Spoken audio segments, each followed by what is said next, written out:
की शान में गुस्ताखी करते हुए कोई फिल्म बनाए, कोई कार्टून बनाए, कोई मैगजीन छापे, कोई ट्विटर पर कहे, कोई सोशल मीडिया पर बकवास करे और तुम्हें लगता है कुछ नहीं होगा। तुम तो ये हमारा बुखार नाप रहे हो, मुझे पता है उम्मत मुस्लिमा का बुखार नाप रहे हो तुम, और तुम्हें पता है आज हमारे हाथों में कोई चीज नहीं, ताकत और कुव्वत और सियासत और हुकूमत। तो इसका मतलब ये नहीं है कि तुम्हारा अंजाम कुछ नहीं होगा। याद रखो तुम उस अजीम बारगाह की गुस्ताखी कर रहे हो जो रब्बे कदीर का ऐसा महबूब है जिसके लिए पूरी कायनात बनाई गई है। तुम याद रखना तुम्हारी जुबानें कहां जाने वाली है, तुम्हारा अंजाम क्या होने वाला है। तुम मौसम के कीड़े हो, ये मौसम खत्म होते ही तुम्हारा भी अंजाम बहुत जल्दी खत्म होने वाला है। क्या बात मैं आपको बताऊं मेरे अजीज, मरने से कभी डरना मत। मौत आएगी कि नहीं आएगी? अरे मुसलमान के लिए मौत तोहफा है। इधर आंख बंद हुई, उधर मुस्तफा की जियारत। डरे वो जिसकी आंख बंद होने के बाद जलना है, जलना है, जलना है, जलना है। ऐ नौजवानों, बड़े अदब के साथ मैं भीख मांगते हुए कहता हूं, ऐ नौजवानों, एक बार आ जाओ उस रास्ते जहां मेरे मुस्तफा ने हमें छोड़ा था। आ जाओ उस रास्ते पर। तुम आज ये वावेला क्यों मचा रहे हो? फला उठा गुस्ताखी कर रहा है, फला उठा गुस्ताखी कर रहा है। क्या बर्दाश्त होती है तुमसे गुस्ताखी? क्या अपने नबी की शान में गंदी भपकियां सुनने को तैयार हो? आज तुम्हारे लिए जितने भी मंसूबे बनाए जा रहे हैं, बनाने तो कुछ फर्क नहीं पड़ता। याद से नहीं, 1400 साल से हम देख रहे हैं लोग जो कहते हैं हालात खराब है, कभी हालात अच्छे हुए ही नहीं थे हमारे। इस्लाम के खिलाफ हमेशा ऐसी ही हालात रहे, इससे भी बुरे हालात आए। चंगेज का जमाना आया, हलाकू का जमाना आया। अरे हमारी खोपड़ियों से मीनार बना दिए थे बादशाहों ने। कत्ल इतना किया था कि बगदाद के दरियाए दजला का पानी हमारे खून से लाल हो गया। ऐसे हालात भी आए इस्लाम पर, लेकिन इस्लाम उस वक्त नहीं खत्म हुआ था, तो आज के हरामियों से क्या खत्म हो सकता? ने का हौसला भी अब बढ़ने लगा है। एक बात मैं आपको बताऊं, मैं जलसे नहीं कर रहा था। काफी दिनों से मेरी तबीयत को लेकर और कुछ मसाइल को लेकर बहुत कम जलसों में जा रहा था, लेकिन उड़ीसा वाले आए, मुंबई में मुलाकात भी किए। मैंने मना ही किया था, लेकिन घर जाने के बाद मेरी रूह ने झिझोड़ करके कहा जलसे बंद नहीं होना चाहिए, वरना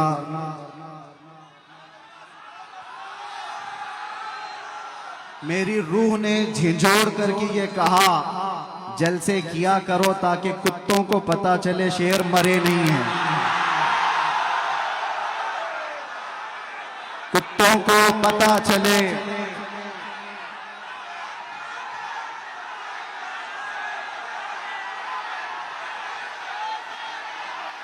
लब्बैक या रसूल अल्लाह, लब्बैक लब्बैक लब्बैक या रसूल अल्लाह, लब्बैक लब्बैक लब्बैक या रसूल अल्लाह, लब्बैक लब्बैक लब्बैक या रसूल अल्लाह।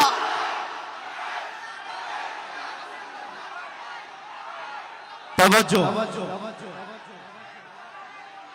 अब बात समझ में आ रही है। लोग हमसे कहते हैं जलसों में जाने से क्या होता है। मैं यही कहता हूं, एक जुमले से जब इतनी जान आ जाती है, एक जुमले से जब इतनी जान आ जाती है, तो इसीलिए हमारी पूरी तकरीरों पर पाबंदी भी लगती है कि इसे ज्यादा बोलने ना दो, वरना फिर जो बरसों से बिस्तर पे पड़े हुए हैं वो लूले लंगड़े भी खड़े हो जाएंगे। मैं ये अपनी तारीफ में नहीं कहता, यहां पर मुझे पता है हर तरह के डिपार्टमेंट के लोग भी आए होंगे, सब जगह होते हैं। खुफिया तरीके से भी हमारी सारी रिकॉर्डिंग करने वाले, मुझे सब पता है, मैं होशो हवास में बोलता हूं। मैं आज एक जुमला किसी साहब को पहुंचाना चाहता हूं। मेरे जेल में अंदर जाती ही चौकी पर पकड़कर मुझे तंज कसते हुए उसने कहा था, अच्छी तरह से हमने तुम्हें दिखा दिया, अब कितना बोलोगे। और अच्छी तरह से तुम्हारी यहां पर दुर्गत बन गई है। 6 महीने 8 महीने गुजर गए, अब इसके बाद तो ठंडे पड़ ही जाओगे। बहुतों को हमने यहां देखा है, आने के बाद सब गोशा नशीन हो जाते हैं। वो साहब तक मेरा पैगाम पहुंचता है तो मैं आज उनको जवाब दूंगा। तुम्हारी सोच के सांचों में ढल नहीं सकता, तुम्हारी सोच के सांचों में ढल नहीं सकता। जुबान काट लो, लहजा बदल नहीं सकता। मुझे भी क्या मोम का पुतला समझते हो? मुझे भी क्या मोम का पुतला समझते हो? तुम्हारी लौ से ये लोहा पिघल नहीं सकता। क्या कहना है, जिंदाबाद। इश्क रसूल सल्लल्लाहु ताला अलैहि वसल्लम की गर्मी लेकर जो चलता है, उसे किस बात का खौफ है, किस बात का डर है? कल भी हम यही कहते थे, खौफ ना रख रजा जरा, तू तो है अब्दे मुस्तफा। तेरे लिए अमान है, तेरे लिए अमान है। आज भी हम यही कहेंगे।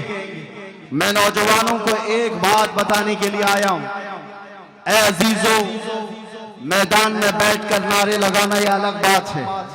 मुस्तफा करीम सल्लल्लाहु ताला अलैहि वसल्लम से इश्क का दावा करते हो तो यह इश्क बड़े इम्तिहान भी लेता है। ये मोहब्बत बड़े इम्तिहानात लेती है।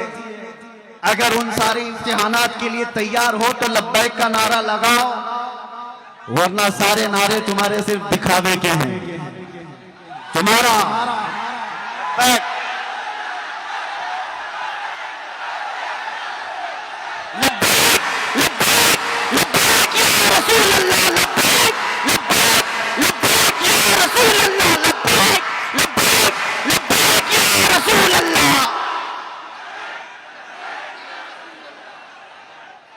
तवज्जो, आपसे मैं बदगुमान भी नहीं, उड़ीसा वाले और खास तौर पर रावरकिला वाले। 2 घंटे के मेरे सफर में हमारे साथ रकीब खान साहब ने बहुत कुछ आपकी दास्तानें सुनाई। कई लोग अंदर जाते हैं आते हैं, अंदर जाते हैं आते हैं। बहरहाल यहाँ का माहौल है अगर, तभी मैंने समझा कि इतने दूर दराज उड़ीसा के लोग मुझे क्यों बुला रहे हैं। इसलिए कि बुज़दिल लोग जल्दी मुझे बुलाते भी नहीं।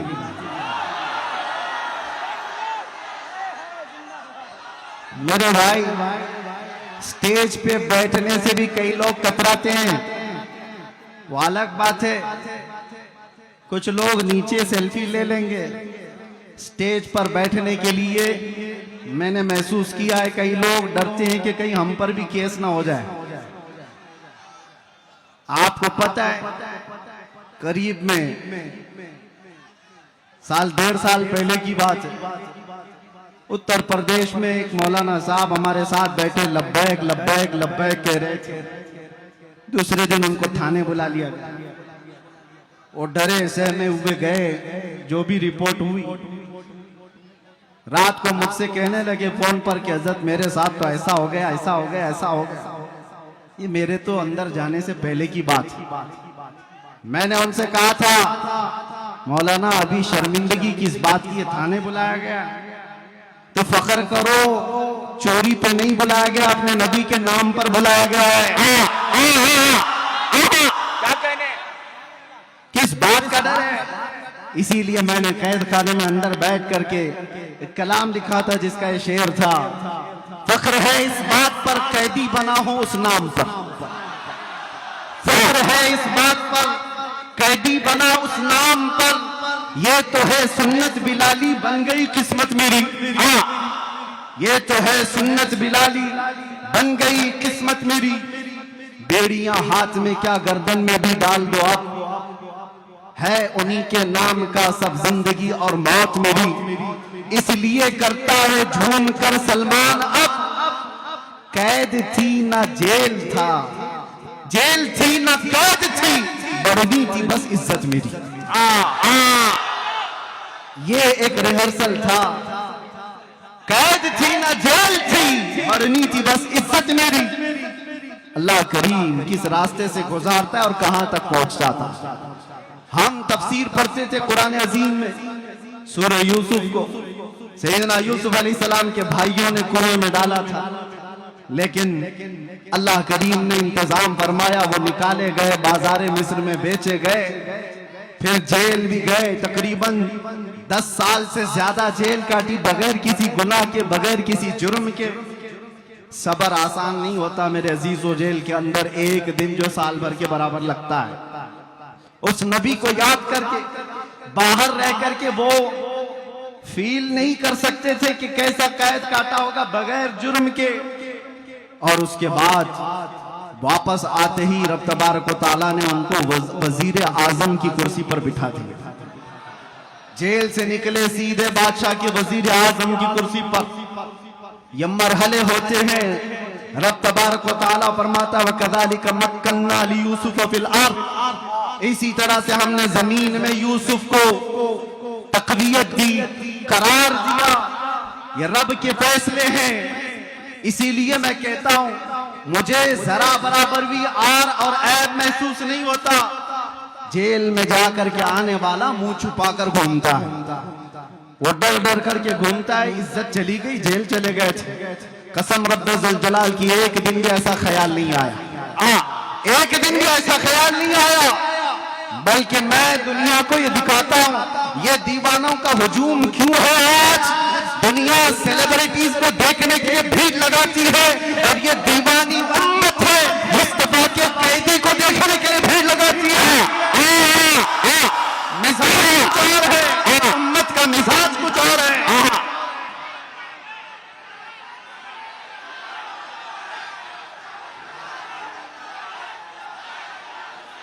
इसलिए बात मैं हमेशा कहता हूं, उनकी बात करो, हर दिल पे राज करो। इस उम्मत का मिजाज अलग है। यहां सिर्फ चमकने वाले चेहरे और लाली पाउडर के दीवाने ही नहीं मिलते। हो सकता है हमारे जवान थोड़े इंटरटेनमेंट के चक्कर में ग्लिमर की दुनिया के पीछे भाग जाते होंगे, लेकिन इनका दिल चीर करके देखो तो इस ग्लिमर को ये किसी ना किसी दिन लात मारते हैं और फिर ये कहते हैं अपना सब कुछ गुंबद खजरा कल भी था और आज भी है। मेरे नबी से मेरा रिश्ता कल भी था और बस इस ईमान की बका मैं चाहता हूं मेरे अजीजों, तुम्हारे सीने में ये धड़कन बाकी रहे, ये इश्क़ मुस्तफा की लौ जलती रहे और तुम्हारी जिंदगी इसी तरह बरकरार रहेगी।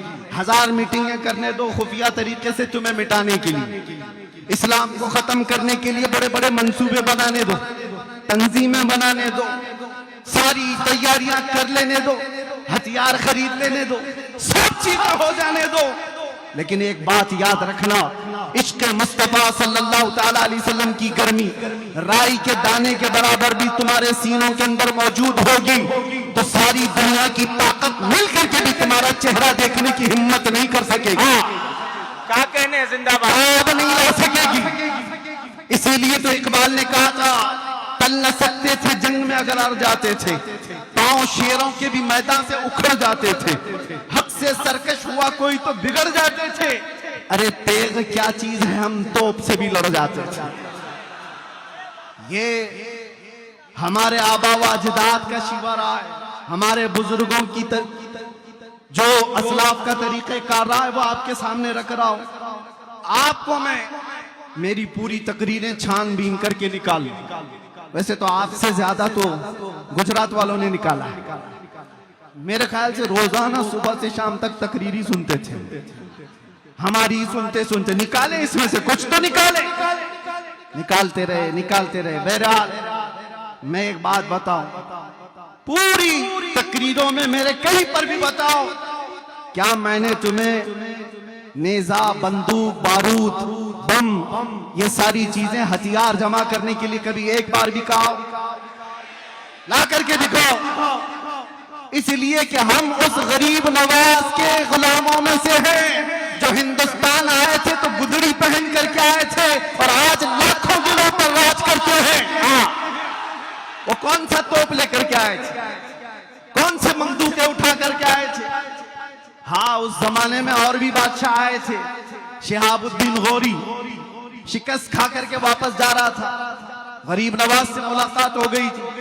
8 फकीरों की जमात आ रही थी। उसने पूछा कि कहां जा रहे हैं?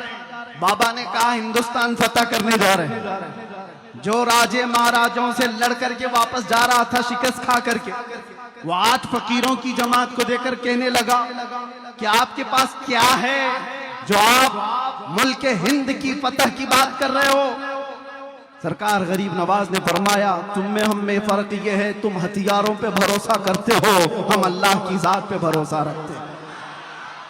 मैं आपको भी यही कहता हूं। मैंने अपनी तकरीरों में कहीं कोई चीज जमा करने के लिए नहीं कहा, अरे मियां ब्लेड भी रखोगे तो आतंकवादी कहलाओगे। हमारा तो हाल यही है, हर प्लास्टिक की चाकू भी रखोगे तो कल न्यूज में आ जाएगा, कल खबर बन जाएगी कि तुम्हारे पास फला फला चीजें थी। मैं इन तमाम बातों की तरफ नहीं तुम्हें ले जाना चाहता, बस एक बात है जो तुम्हें जमीन से उठाकर आसमान तक ले जाती है। वो बात क्या है? कि मोहम्मद से वफा तूने, कि मोहम्मद से वफा तूने, तो हम तेरे हैं, ये जहां चीज है क्या, लाहो कलम तेरे। अहले बैत अतहार की बात है यहां पर। आज मैं आपके सामने बताऊं, यह आपका जलसा जो हर साल मुहर्रम अल हराम में फजाइल अहले बैत पर किया जाता है। कौन है वो अहले बैत? हुजूर पाक सल्लल्लाहु ताला अलैहि वसल्लम का वो घराना जिनकी अजमत की आज हम कस्में उठाते हैं, जिनकी पाकी और बुजुर्गी की बातें आज हम करते हैं। लेकिन क्या कभी आपने ये देखा कि उनकी कुर्बानियां कितनी? अहले बैत में से मौला अली करमल्लाहु वजहुल करीम शहीद है, बड़े बेटे इमाम हसन शहीद है, दूसरे बेटे इमाम हुसैन शहीद है। नीचे नस्ल में आओ, ज़ैद इब्न अली शहीद हैं। सब जुल्मन शहीद किए हुए लोग हैं। अहले बैत का पूरा घराना इस्लाम के लिए कुर्बान हुआ। अहले बैत का तज़किरा करने से पहले होश और हवास के साथ आपसे मैं कहना चाहता हूं, दिल में अगर हिम्मत है, जिगर है, तो ये सुनो और उनका नाम लो, वरना बुज़दिलों को ये ज़ेब नहीं देता करबला की दास्तान सुनना और सुनाना। बुज़दिलों का शिवा नहीं है ये। करबला रोने धोने और मातम करने के लिए नहीं सुनाए जाते। करबला इसलिए सुनाए जाते हैं कि बुझे हुए दिलों में ईमान ताजा हो जाए, 80 साल का बूढ़ा 25 साल का जवान लगने लगे। उसके अंदर जज्बा हो हक के साथ खड़े होने का और बातिल से डटकर मुकाबला करने का। यही अहले बैत अतहार का मैसेज है हर जमाने में। मेरे अजीजों, मैं चंद मिसालें आपको दूं। सैयदना अली मुर्तज़ा रज़ियल्लाहु ताला अन्हु को जुल्मन शहीद किया गया कि नहीं? मस्जिद में शहीद किया गया। आपके बड़े बेटे सैयदना इमाम हसन मुश्तबा रज़ियल्लाहु ताला अन्हु किस बात पर? जहर देकर के शहीद किया गया है। एक बार नहीं, 5 बार जहर दिया गया था। इमाम हसन की अंतड़ियां कट करके मुंह से बाहर आती थी। ये रसूलुल्लाह के नवासे की बात कर रहा हूं। और मेरे आका सल्लल्लाहु ताला अलैहि वसल्लम के दूसरे नवासे सैयदना इमाम हुसैन, उनका वाकया तो पूरी दुनिया भर में ऐसा मशहूर है जैसे सूरज की रोशनी मशहूर है। उम्मत मुस्लिमा क्या, दूसरे गैर मज़ाहिब वाले भी जानते हैं इमाम हुसैन की शहादत को। 22,000 का लश्कर 82 लोगों से कैसे लड़ रहा था। भूखा और प्यासा रख करके उनको तड़पाया जा रहा था। एक एक बच्चे को शहीद करके, अरे 6 महीने के बच्चों को भी नहीं छोड़ा गया। ये शहादत के वाकयात सुने हो कि नहीं सुने हो? ये अहले बैत की कुर्बानियां मैं तुम्हारे सामने रख रहा हूं। वो इसलिए रख रहा हूं कि अहले बैत का नाम लेते हो तो फिर घर में गर्म रोटियां और मुर्ग खा करके दीन की बात करना, ये अहले बैत की मोहब्बत नहीं। तुमसे कुर्बानियां मांगी जाएंगी। अगर तुम सच्चे मुहिब्बे अहले बैत हो, हर जमाने के यजीद के साथ लड़ने की ताकत भी होनी चाहिए। हर फितनों के बादशाह से मुकाबला करने की ताकत होनी चाहिए। आपको पता है इमाम हुसैन मुज्तबा रज़ियल्लाहु ताला अन्हु अपने जवान बेटों के साथ शहीद हुए हैं करबला के मैदान में। बचा कौन था? सिर्फ इमाम ज़ैनुल आबिदीन बेटों ने। और उसके बाद आपकी औलाद हुई। इमाम ज़ैनुल आबिदीन के बेटे थे सैयदना ज़ैद, जो इमाम बाकर के भाई हैं। सिर्फ और सिर्फ 40 साल की उम्र में वक्त के बादशाह उसके फितनों के मुकाबिल में आपने अलल ऐलान लोगों को जगाना शुरू किया। रसूलुल्लाह के घर वालों की आदत ही ये, वो दीन इस्लाम पर कभी धब्बा बर्दाश्त नहीं कर सकते। आज भी होना यही चाहिए। जो सादाते किराम हैं, गद्दी नशीन हैं, उनकी कुर्बानियां भी दी जाएंगी। और अगर वो बाहर आकर अवाम में बेदार करने का जज्बा नहीं रखते तो फिर आपकी तरफ से भी लोग सवालिया निशान उठाएंगे। एक तरफ तो रसूलुल्लाह का घराना, सबसे बड़े सज्जादा नशीन तो इमाम हुसैन, उनसे बड़ा कौन है? लेकिन अपना पूरा खानदान लेकर के मैदान में आए। चाहते अगर वो तो अपना घर बचा करके यजीद की तरफ से हर महीने इनाम भी ले सकते थे, मनसब भी मिल सकता था, कोई किसी शहर का गवर्नर भी बनाया जाता। लेकिन आपका मकसद सियासत हासिल करना ही नहीं था, खिलाफत हासिल करना ही नहीं था। आपका मकसद यह था कि कयामत तक आने वाले मुसलमान कभी किसी जालिम को इमाम तस्लीम ना करें। ये हुसैनी मिजाज है। आज हम अपनी मस्जिदों में क्या किसी शराबी को इमाम बनाते? क्या किसी चोर को इमाम बनाते? नहीं बनाते। ये दिया हुआ मिजाज इमाम हुसैन का। अगर वो इमाम मान लेते यजीद को तो हम भी कहते हमारी मस्जिद का इमाम। चोर जानी हो जाए तो क्या फर्क पड़ता है? रसूलुल्लाह के नवासे जब उसको इमाम मान सकते हैं। इस मिजाज को वहीं पर खत्म किया गया। मैं हजरत ज़ैद इब्ने इमाम ज़ैनुल आबिदीन की बात कर रहा हूं। सिर्फ 40 साल की उम्र में हुकूमत के खिलाफ जब खड़े हुए थे, कितनी आजमाइशें हुई थी। कूफा वालों ने उनको भी बुलाया था। 50,000 लोगों ने हजरत ज़ैद के हाथ में भी बैत की थी। कूफा वालों की आदत ही है। और उसके बाद बनु उमैया का जालिम बादशाह हिशाम बिन अब्दुल मलिक आपको कत्ल करवा दिया। रास्ते में आपका सर अलग किया गया, दिमश्क ले जाया गया और धड़ को बाजार में रख करके आग लगाई गई, जलाया गया था। किसकी बात कर रहा हूं? रसूलुल्लाह के घराने की बात कर रहा हूं। इमाम ज़ैनुल आबिदीन के बेटे की बात कर रहा हूं। इतना ही नहीं, आगे चलो तो इमाम मूसा काजिम रदी अल्लाह ताला, इमाम जाफर सादिक के जो बेटे, जुबान में अल्लाह ने इतना असर अता किया था कि जब बोलते थे तो लोग दीवाने हो जाते। और ऐसी ही जुबानों से वक्त के तागूतों को डर लगता है। हर जालिम हुकूमत को हक बोलने वाली जुबान से सबसे ज्यादा डर लगता है। आपको पता है अंग्रेजों ने यहां बहुत जुल्म मचाया, बहुत आतंक मचाया, लेकिन उलमाए हक में सबसे ज्यादा उन्होंने अल्लामा किफायत अली काफी रहमतुल्लाह अलैह को सताया। 3000 अंग्रेजों ने मिलकर के गिरफ्तार किया था किफायत अली काफी। क्यों जानते हो? किफायत अली काफी की जुबान में अल्लाह ने ऐसा असर अता किया था, हजारों का मजमा सिर्फ उनकी जुबान पर तौबा कर लेता था। सब इश्क रसूल में झूमने लग जाते थे। अंग्रेजों ने यह महसूस किया था कि यह जुबान सलामत रहेगी तो फिर हमारा तख्ता सलामत नहीं रहेगा। और उसके बाद किफायत अली काफी को कैद करके उनके जिस्म पर इस्त्री फेरी जाती थी, गरम इस्त्री। जब चमड़ी जल जाती थी तो नमक छिड़का जाता था। उसके बाद 8 दिन के बाद आपको फांसी पर चढ़ाया गया था किफायत अली काफी। ये मिसाल इसलिए दे रहा हूं, हर जमाने में हक बोलने वाली जुबान, इससे डर लगता है हुकूमत वक्त को। हजरत सैयदना ज़ैद बिन अली के साथ भी यही हुआ था और हजरत इमाम मूसा काजिम के साथ भी यही हुआ। एक के बाद 2 बार, 2 के बाद 3 बार, तीसरे के बाद चौथे बार, चौथे के बाद 5वें बार इमाम मूसा काजिम को जेल भेजा जा रहा था। जेल भेजा कौन जानते हो? खलीफा हारून रशीद का जमाना, जिसके तज़किरे हजारों तरीके से आपने सुने हो। लेकिन कोई भी हो, वक्त का खलीफा डर जाता है, यह अहले बैत है, एक दिन अगर ये ऐलान कर दे तो सारी उम्मत इनकी तरफ हो जाएगी, हमारा तख्ता हिल जाएगा। इमाम मूसा काजिम रदी अल्लाह ताला अन्हु कभी घबराए नहीं, कभी डरे नहीं।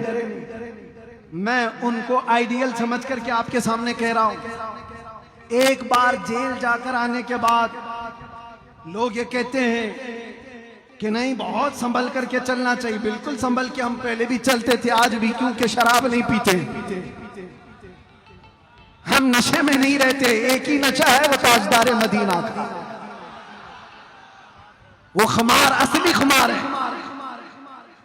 हम झोले खाते हुए लोग नहीं है जिनको तुम नसीहत करो कि बहुत संभल के बोलना चाहिए।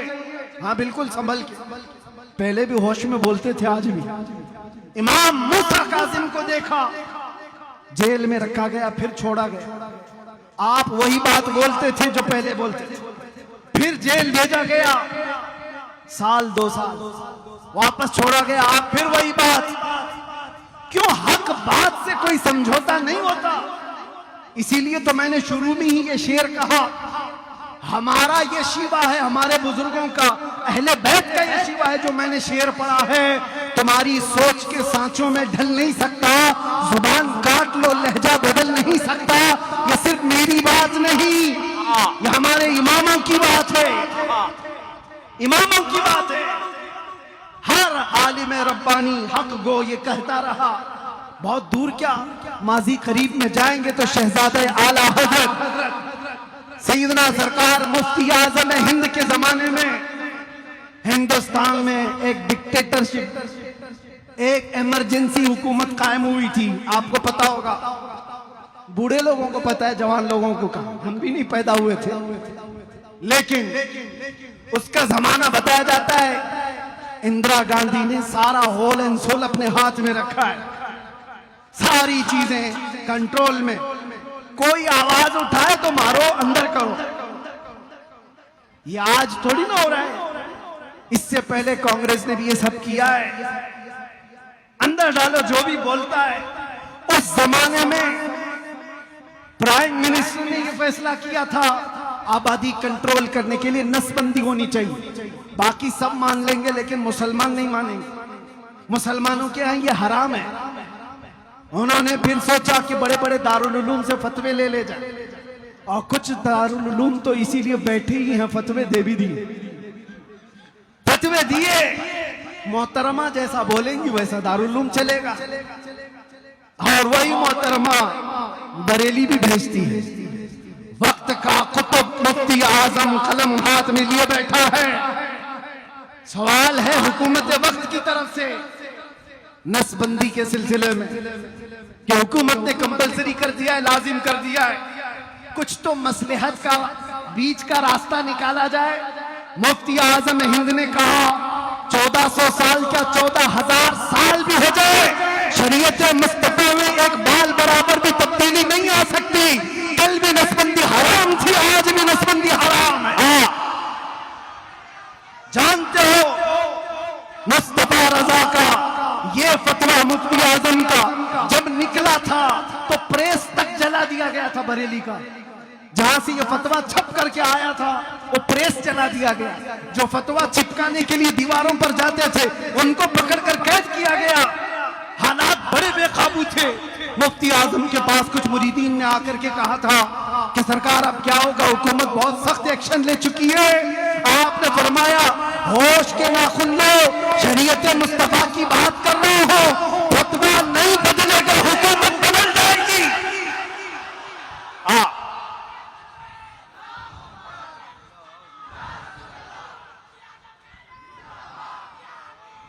आपने तारीख अगर पढ़ी हो तो उठाकर देख लेना, उस मर्दे कलंदर की जुबान से निकले हुए अल्फाज थे। ज्यादा दिन तक नहीं चली ये इमरजेंसी, इमरजेंसी इमरजेंसी में चली गई, बहुत इमरजेंसी में चली गई। और उसके बाद आज क्या हाल है बेचारे, इधर से कोई उठाए तो उधर का हाथ टूट जाए, उधर का हाथ पकड़ो तो इधर का पांव टूट जाए, यह हाल है। मैं आपसे कहता हूं एक बात हमेशा याद रखो, उस जमाने में भी मौलवी थे, मौलाना थे, बहुत सारे लोग थे जो उनकी हाँ में हाँ मिला करके मसलहतों की बात कर रहे थे। आज मुझे भी कहते हैं हालात बड़े नाजुक हैं, आप क्या बारूद के ढेर पर उम्मत को लाकर खड़ा करना चाहते हैं? जरा संभल के बोलिए। मैं उनसे कहता हूं याद रखना, बातिल के तलवे चाटने वालों की तारीख नहीं लिखी जाएगी, आंखों में आंखें मिलाकर बात करने वाले की तारीख क़यामत तक जिंदा रखी जाएगी।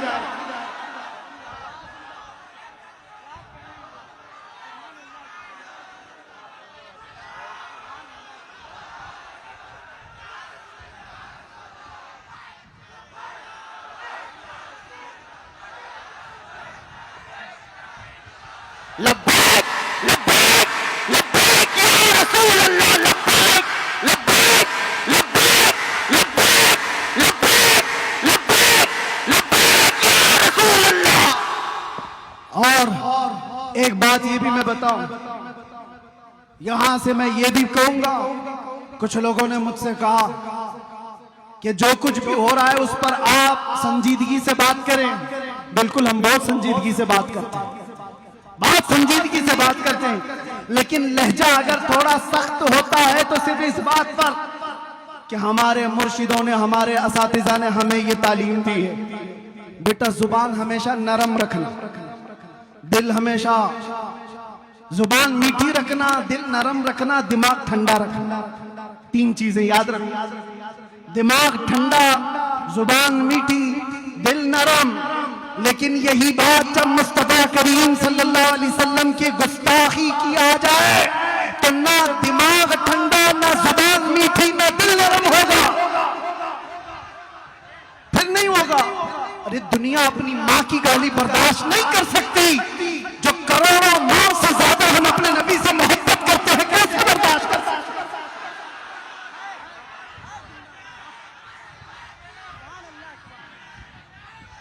आज फिर पर उठाना शुरू कर दिया अगर किसी ने, और उनको ये लगता है कि हम नहीं बोलेंगे तो सुनो, तुम फिल्म बनाने की कोशिश कर रहे हो।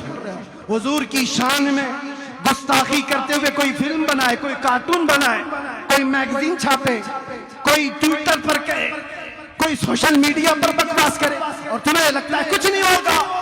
तुम तो ये हमारा बुखार नाप रहे हो, मुझे पता है उम्मत मुस्लिमा का बुखार नाप रहे हो तुम, और तुम्हें पता है आज हमारे हाथों में कोई चीज नहीं, ताकत और कुव्वत और सियासत और हुकूमत, तो इसका मतलब ये नहीं है कि तुम्हारा अंजाम कुछ नहीं होगा। याद रखो, तुम उस अजीम बारगाह की गुस्ताखी कर रहे हो जो रब्बे कदीर का ऐसा महबूब है जिसके लिए पूरी कायनात बनाई गई है। तुम याद रखना, तुम्हारी जुबानें कहां जाने वाली हैं, तुम्हारा अंजाम क्या होने वाला है। तुम मौसम के कीड़े हो, ये मौसम खत्म होते ही तुम्हारा भी अंजाम बहुत जल्दी खत्म होने वाला है, क्योंकि हमें पता है अबू जहल का अंजाम क्या हुआ था, उतबा शैबा का क्या हुआ, अबू लहब का क्या हुआ, सारे गुस्ताख मिट गए। लेकिन आज तक उम्मत के दरमियान कोई चीज बाकी है तो सिद्दीक की सदाकत बाकी है, फारूक की अदालत के चर्चे बाकी है, उस्मान की सखावत के चर्चे बाकी है, हैदर कर्रार की शुजाअत के चर्चे बाकी है। अरे यजीद तो हुकूमत पर बैठा था, तख्त पर बैठा था, फौज उसकी, ताज उसका, तख्त उसका, हुसैन के पास कुछ नहीं था, लेकिन ढूंढ के निकालो कोई यजीद यजीद का नारा लगाने वाला अगर भूल करके किसी के मुसलमान के सामने कह भी दिया तो 2 तमाचे जोर के पड़ेंगे।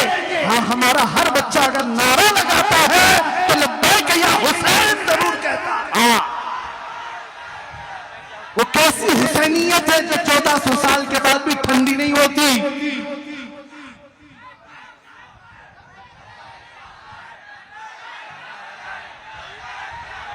लब्बैक या हुसैन, लब्बैक या हुसैन, लब्बैक या हुसैन, लब्बैक या हुसैन, लब्बैक या हुसैन। कुछ लोगों को यहां मैं ये बता दूं, क्यों मियां तुम लब्बैक लब्बैक क्यों कहते हो, क्यों कहते हो? और अपनी ही जमात में कुछ गद्दारों को इस बात से तकलीफ है, वो ये समझते हैं ये किसके लिए बोला जा रहा है, हुसैन के लिए, वो तो मर गए, मुआज़ अल्लाह रब्बिल आलमीन। और तुम उनको कह रहे हो आए हुसैन हम हाजिर हैं। तुमने समझा ही नहीं हुसैन को। वो जो टुकड़े तुमने मैदान करबला में देखे, जाओ जरा जुबान खोलो, कुरान भी तुम्हें थप्पड़ लगाएगा। ला तक़ूलू लिमन युक़तलु फ़ी सबीलिल्लाहि अमवात। अल्लाह की राह में जो मारे जाए उन्हें मुर्दा ना कहो, वो जिंदा है। तुम्हें उसका शऊर नहीं। एक बात मैं आपको बताऊं मेरे अजीज, मरने से कभी डरना मत। मौत आएगी कि नहीं आएगी? अरे मुसलमान के लिए मौत तोहफा है। इधर आंख बंद हुई, उधर मुस्तफा की जियारत हुई। डरे वो जिसकी आंख बंद होने के बाद जलना है, जलना है, जलना है, जलना है। इधर